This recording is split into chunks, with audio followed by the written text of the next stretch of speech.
Pronto, agora tá gravando. Pessoal, então o que vai acontecer? Os próximos tiranos vão começar a se consolidar no poder permanentemente e vão tomar o poder para si em governos cada vez mais autoritários e próprios, certo? E aí vai acontecer algo inédito na história da Grécia, que vai ser, então, tanto a elite, certo? Tanto a elite comercial, como a elite grega, quanto o povo mais pobre, os camponeses, todos se juntando e tirando, portanto, os tiranos do poder, dando, portanto, início à quarta forma de poder, que é a mais importante, que eu quero que vocês gravem no coração de vocês, que é a democracia, certo? Gente, democracia, se nós formos pensar no sentido estrito da palavra, demos, pessoal, eram grupos familiares constituídos por cidadãos que o próprio Clístenes, que foi o cara que leva a fama, certo, né, por ter instituído a democracia, vai fazer, certo? Então, cada grupo vai poder ir para a Assembleia, ir para um lugar chamado Eclésia, poder votar as decisões políticas, certo? E, portanto, vai poder participar das decisões políticas da Grécia, ok? Pessoal, então, vamos lá. Quem poderia participar, então, da democracia? Era um cidadão. Alguém lembra o que era um cidadão na Grécia? Alguém quer falar? Alguém chuta? Um de cada vez, tá? Ninguém? Muito bem, eu falo então. Gente, o que vai acontecer? Primeira coisa, pessoal, mulher é cidadão na Grécia? Sim ou não? Mulher não entra na categoria cidadão, tá? Estrangeiro, quem tá falando comigo? Tem duas pessoas falando comigo. Ian também não está, beleza. Gente, então, mulher não entra na categoria cidadão na Grécia, certo? Escravo entra na categoria? Também não entra, tá? Estrangeiro entra na categoria? Também não entra. Pobre entra? Opa, depende.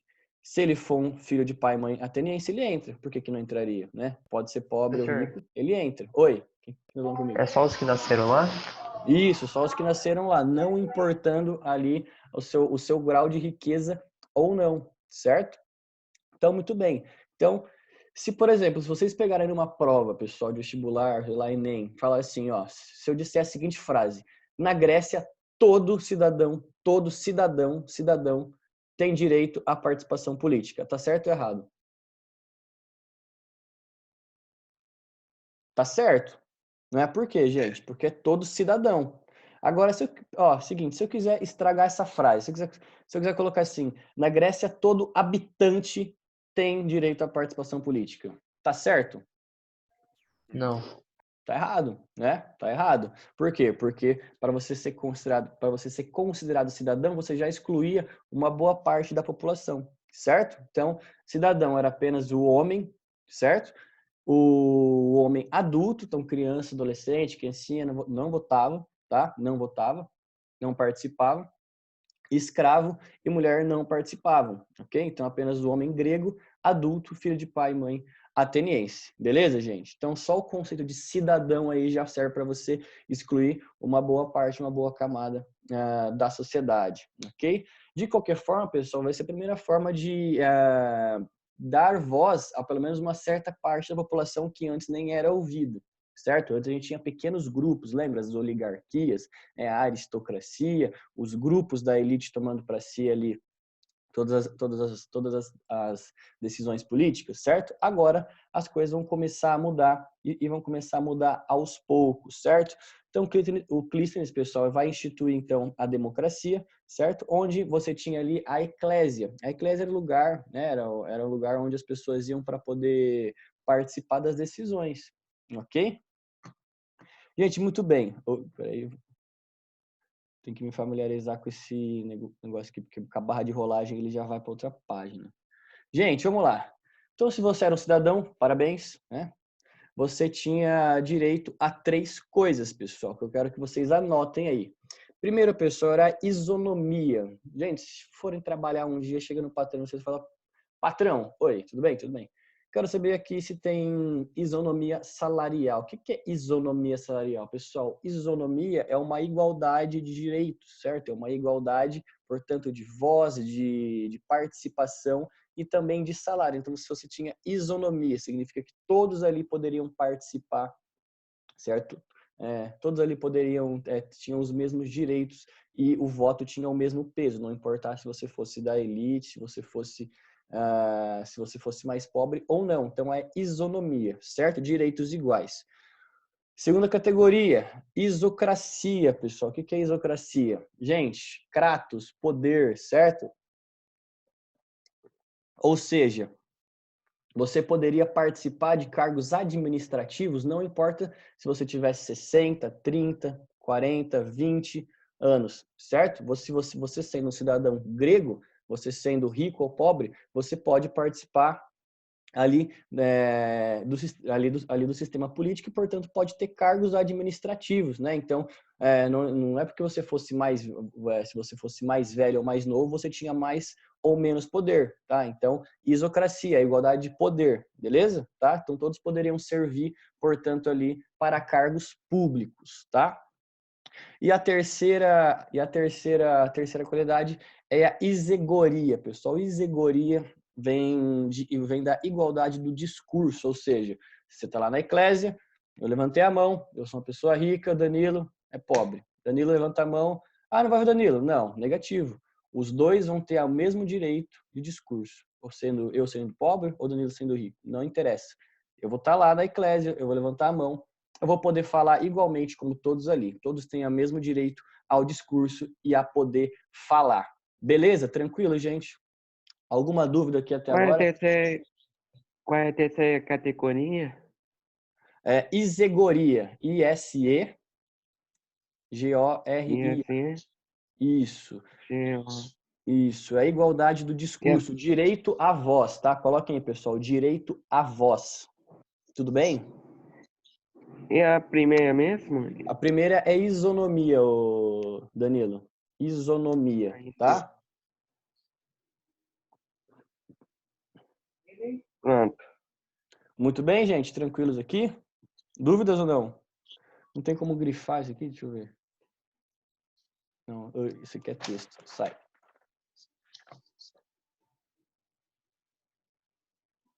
Deixa eu ver isso aqui. Quero grifar. Acho que isso aqui grifa. Não, sublinha. Bom, vamos lá então, pessoal. Seguindo, o que vai acontecer? Então vamos lá. Então, democracia, maravilha, todos podem participar. A maioria, né? No caso, todo cidadão grego vai poder participar. Só que vai acontecer o seguinte, pessoal. O que vai acontecer? Pobrinho tá lá, chega o rico e fala, pobre, vamos lá participar da eclésia. E fala, beleza, vamos lá, bora para lá. O que vai acontecer, pessoal? Tinham decisões que demoravam 3, 4, 5 dias que estavam debatendo ali e não se chegava a um consenso. Então, o pobre, pessoal, por mais que ele queira participar, ele não vai ter condição de ficar 3, 4 dias fora para poder debater. Ele fala, se prepara que aqui vai ficar vários dias debatendo lá. Então, o que vai acontecer, pessoal? O pobre não consegue ficar 3, 4 dias lá na eclésia, no debate, porque ele tem que voltar para trabalhar, né? O rico consegue ficar lá durante bastante tempo, porque ele tem servos, tem escravos. Agora, o pobre não. Então, o Clístenes vai perceber que, de qualquer forma, a tendência era que os mais ricos e aqueles que mais conseguiam participar da política continuavam sendo os mesmos, certo? E aí, para poder evitar, então, que esses mesmos, que os ricos começassem a votar entre eles, formar grupos, formar alianças, né? Aquela coisa de sempre que a gente já sabe, o que vai acontecer? Ele vai criar, então, pessoal, uma quarta medida que eu quero que vocês anotem aí, chamado ostracismo, pessoal. Ostracismo, tá? O que é o ostracismo, pessoal? Vamos lá, você tá com muita raiva do seu namorado aí, você fala, quero matar meu namorado. Não mata o namorado, porque vai dar confusão, né? Vai ter que chamar pai, mãe, ML, Camargo, o negócio vai ser ruim, né? E outra, o pessoal vai começar a lembrar, vai ficar na memória, certo? Então vai chamar muita atenção. Então o que acontece? O cara que, por exemplo, começa a fazer motim, começa a comprar voto, começa a se corromper ali durante, né, a eclésia, pessoal, o Clístenes vai falar, não vou matar ele, né? Por quê? Isso vai chamar atenção, vai servir de exemplo. Eu não quero isso, eu não quero morte exemplar, certo? Lembra, eles tinham acabado de sair de um governo tirano, certo? Então Clístenes vai pensar, falar, peraí, vamos matar ele de uma outra forma. Vamos matar ele socialmente, certo? Quem aqui assistiu Harry Potter, né? Quem leu Harry Potter, gosta de Harry Potter, não pode falar o nome do principal bruxo, né? O bruxo mais do mal, maquiavélico, né? Que existe na série, que é o Voldemort. Eles não mencionam ele porque eles não querem viver a figura do cara, eles não querem reviver a figura do cara socialmente. Então eles falam aquele que não deve ser nomeado, ou você sabe quem. Certo? É a mesma ideia aqui do ostracismo. Então a pessoa morria socialmente, né? Então você não é que você ia matar ela, não. A pessoa não podia mais participar, ficava 10 anos fora da Grécia, não podia, ela era expulsa da cidade, ninguém poderia falar o nome dela, não poderia mencionar qualquer documento, texto, roupa, trabalho, família, nada que mencionasse o nome da pessoa que fosse pega, então, em atividade de corrupção, né, que estaria traindo o Estado. Então eles criam um ostracismo, você cai no esquecimento, é uma morte social, pessoal, certo? E aí ele cria, portanto, essa medida para evitar, então, que determinados grupos daqueles, né, dos mais ricos, começassem, portanto, a votar leis para si e começassem, portanto, ali a fazer motins e favorecer medidas e votar leis para favorecerem a si mesmos, beleza, pessoal? O ostracismo, grifem aí. Aqui, ó, onde está aqui, aqui, ó, gente. Ostracismo, a cassação dos direitos do cidadão que conspirasse contra o Estado. Essa cassação era votada pela Eclésia, tá? Estamos aqui na página 11, estou explicando essa parte aqui. Pessoal, dúvidas? Não? Tudo bem? Tranquilos? Fala, Lucas. Não? Não, tá suave. Beleza. Gente, o que vai acontecer então? Vou virar a página aqui. Pessoal, a apostila de vocês já traz aqui a organização de Esparta, vou tirar da frente, só que nós já falamos no slide, eu falei várias vezes como era o sistema político espartano, tá? Então, o que vai acontecer? Primeira coisa, pessoal, a política era distribuída em guerreiros, tá? Então só os guerreiros, ou portanto os espartanos, poderiam participar da política, certo? Eram leis que dificilmente iam mudar, pessoal, porque quem ia participar do coro das leis, né, o grupo que ia votar as leis, pessoal, era um grupo dos mais velhos, né? Então depois de você, anos após você guerrear, você ser um soldado, você não tinha mais como ser um guerreiro. Você ia para a participação das leis. E um cara mais velho, pessoal, ele é um cara mais liberal ou um cara mais conservador? Ele é um cara mais conservador. Então, dificilmente as leis de Esparta iam mudar, beleza? Tá? Que mais que a gente pode colocar aqui que eu falei para vocês? Outra coisa, não era cidadão, portanto, comerciante, mesma coisa que na Grécia, comerciante estrangeiro, certo? E tinham os escravos. Pessoal, escravo poderia ser ateniense, poderia ser um cara de Tebas, de Corinto, poderia ser qualquer outro cara que não fosse da cidade de Esparta, que não tivesse nascido em Esparta. Portanto, ele ia ser um escravo, pessoal, e esses escravos, eles sustentavam praticamente toda a cidade espartana, porque o espartano em si, o guerreiro espartano, ele vai ser diretamente levado para a educação militar, ok? Então, ele vai ser levado para se formar como um guerreiro e vai se dedicar exclusivamente, tá? Exclusivamente a educação militar, a ser um soldado, enquanto todas as outras atividades, então, por exemplo, confeccionar roupas, plantar alimentos, colher os grãos, certo? Cozinhar os alimentos, limpar a cidade, tudo vai ser feito pelos escravos, tá? Tem uma pequena categoria entre os escravos e esses guerreiros, pessoal, né? Que são os comerciantes, tá? São os comerciantes. Eles cuidam ali da parte comercial, mas por eles não terem nascido cidadãos espartanos, né? Eles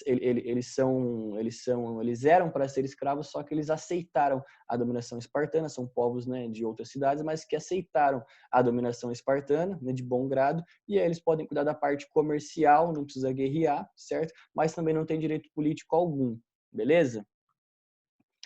Pessoal, essa parte aqui eu já expliquei para vocês nas aulas anteriores, beleza? Tá? Tudo bem? Bom, gente, o que vai acontecer então? A gente vai entrar agora na parte legal, na parte muito bacana, que é a parte da guerra entre gregos e persas, pessoal. A guerra entre gregos e persas, gente, é chamada de guerra médica. Eu não gosto muito desse termo, porque guerra médica, pessoal, de onde vem o termo guerra médica? Lembra que o persa, ele é a formação de dois povos, o próprio povo persa e o povo medo, que fica naquela região do Planalto do Irã atual, né, região média, porque conecta então ali a Europa com o Oriente Médio, né, fica no meio, certo? Então, quando você fala guerra médica, parece que é só o persa que tem importância. Eu gosto de chamar de guerra greco-persa, certo? Porque daí você dá importância para os dois, inclusive a própria Grécia é a que vai vencer a guerra, tá? Pessoal, a gente viu, né, que o Cirão, quem lembra do Cirão quando eu expliquei sobre o povo persa? O Cirão da massa, ele chegava naquele mesmo modelo de sempre, chegava no povo e falava, povo, tudo bem, tudo bem, a gente veio aqui dominar. Você jura? Juro. Seguinte, você pode pagar para mim os impostos e me dar soldados quando eu precisar, mas você não precisa virar escravo, você pode seguir sua vida normalzinho aí, tranquilo, seu Deus, sua família, seu governante. Eu só quero todo dia 5 ali, ó, pago certinho para mim o tributo. Aí o povo, se ele tivesse como resistir, né, ele ia lutar, pronto, né? Geralmente, o império já por estar muito grande, pessoal, por ter muita gente, certo? Ele ganhava a guerra. Mas a maioria dos povos, pessoal, vai ceder porque prefere viver sua vida sem morrer, tendo sua cultura, seus costumes, né? A principal característica do Ciro era a tolerância, lembra que eu falei para vocês, certo? A tolerância cultural. Então, vai ser um império muito grande, certo? No quesito porrada, pessoal, eles eram bons, certo? E eram muito numerosos. Lembra do Heródoto, pessoal? Heródoto é um dos primeiros historiadores, né? Gregos que ele relata que o Império Persa era tão grande que quando eles marchavam, a terra tremia. Né? Quando o persa ia tomar água no rio, o rio secava. Viajava, né? Viajava. Mas, assim, é para ter uma noção da dimensão, através dessas narrativas, de quão grande era o Império Persa, né? Heródoto disse que era 2 milhões de soldados, né? A gente fala que 2 milhões é bastante, pessoal, mas é algo para cima da casa do milhão, aproximadamente, tá? Então, gravem no coração de vocês que os persas tinham um exército muito grande e ele vinha marchando ali por toda a região. Dominou o Egito, certo? Dominou a região ali da Babilônia e agora faltava, pessoal, agora eles olham lá para cima do mar Mediterrâneo e começam a olhar para as ilhas gregas, certo? Ele ó, a vista assim, falou, agora eu vou lá para cima, vou rumar sentido Europa para poder dominar aquele povo. Então chega lá o Império Persa, daquele mesmo modo. Chega lá então o Dário, que já é o filho do Xerxes, né? Filho do Artaxerxes. Oh, perdão, chega o Dário, filho de Ciro, desculpa. O Dário chega daquele mesmo jeito de sempre e fala: oi, oi grego, vim te dominar. Daí ele fala com Atenas fala: dominar como? Dominar, você vai ter que pagar impostos para mim e soldados. Não, mas você é escravo. Não, não, não, não, não. Você não vai virar escravo. Fica tranquilo, fica tranquilo. Você vai só pagar tributos todo dia 5 certinho e soldados quando precisar. Não, mas peraí, se eu vou ter que obedecer às suas ordens, pagar coisa para você e te dar soldados, na nossa terra isso se chama escravo. Não, não, não, não, calma aí. Ó, calma aí, ó. Você fica aí, eu fico aqui. Só vai ter que pagar para mim tranquilo. Atenas, pessoal, não vai aceitar isso, portanto, tá? Não vai aceitar a dominação de Dário. E aí a gente tem a primeira guerra, certo? Entre gregos e persas, ok? Só que essa guerra a gente vai ter que falar na próxima aula, porque faltam apenas 2 minutos para acabar a aula. Gostaria de saber se tem alguma dúvida até agora, gente. Quanto não? Não? Tranquilo? Tá. Gente, só para ver se eu tô esquecendo de alguém que faltou. Foi a Ellen, o Murilo, Santiago, a Dilson, Fernanda, Maria Fernanda, José e Ian. Tem alguém que chegou aí já? Pode ter chegado alguém que estava querendo participar, eu não aceitei. Não tem ninguém, apareceria aqui para mim. Tranquilo. Pessoal, então na próxima aula a gente vai falar então sobre a guerra médica, certo? Essa guerra, a primeira batalha, que foi a batalha de Maratona, batalha épica, sensacional, certo? Porque por mais que o Império Persa fosse grande pra caramba, tivesse muito soldado, a Grécia tem isso aqui, pessoal, ó, estratégia, Atena, pessoal, deusa da sabedoria, da estratégia, da malemolência, certo? E é isso que vai fazer a diferença na guerra entre esses dois povos. Pela primeira vez na televisão, a gente vai ter a união entre Esparta, exatamente, garotinho, entre Esparta e Atenas para tentar derrotar o Império Persa. Algo inédito, algo maravilhoso que a gente vê na sexta-feira que vem. Beleza, gente? Tranquilos? Dúvidas? Não? Podemos encerrar? Gente, qualquer dúvida, por favor, me procurem, tá? Professor, Gente, eu vou criar um drive para compartilhar as aulas gravadas com vocês, porque...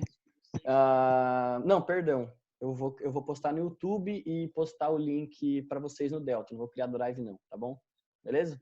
Aí fiquem atentos lá, quem quiser rever a aula, quem quiser assistir. E fiquem atentos que eu vou passar exercícios para vocês também, beleza? Tá? Na próxima aula já. professor, Em trios, inclusive. Oi. os dórios, eles fazem parte da civilização grega, certo? Os dórios foram que dominaram Esparta e fundaram Esparta. Perfeito. E é só invadir só Esparta e Atenas para criar uma expansão dos territórios, né? Quem você diz? Os dórios? É, Assim, eles foram os primeiros povos que dominaram a Grécia lá no comecinho, lá perto da Península do Peloponeso, certo? E aí vai ter uma mistura de povos entre os dórios, entre vários povos que migram para lá, só que eles vão ser ali os primeiros, como é que eu posso explicar? Os espartanos vão ser os primeiros descendentes dos dórios, tá? Os dórios que vão fundar Esparta, beleza? Tá? Só que eles vão se limitar. Tem uma limitação. Tem Atenas e tem Esparta. Os dórios não conseguem dominar a região de Atenas, beleza, Danilo? Ele para ali em Esparta. entendi. Eles param ali em Esparta, ok? Tá? Entendi. Beleza, gente? Gente, vou encerrar aqui porque eu tenho aula com o terceiro agora. Pessoal, qualquer dúvida, por favor, quem me tem no Insta, eu, no WhatsApp ou no grupo, acho que não tem grupo do primeiro, né? Acho que só do terceiro. Pode me chamar, tá bom? Não hesitem em me chamar se tiver alguma dúvida com relação a algum conteúdo. A aula que vem, pessoal, a gente termina aqui então essa parte aqui do período clássico, da guerra, da Liga do Peloponeso, certo? E aí eu passo para vocês um pequeno trabalhinho para poder fechar as notas, tá? Vai ser um trabalho de responder as questões da apostila e vai ser em trio. Mas depois eu explico para vocês, tá bom? Gente, é isso. Se cuidem e até sexta-feira. Tchau, gente. Falou. Tchau.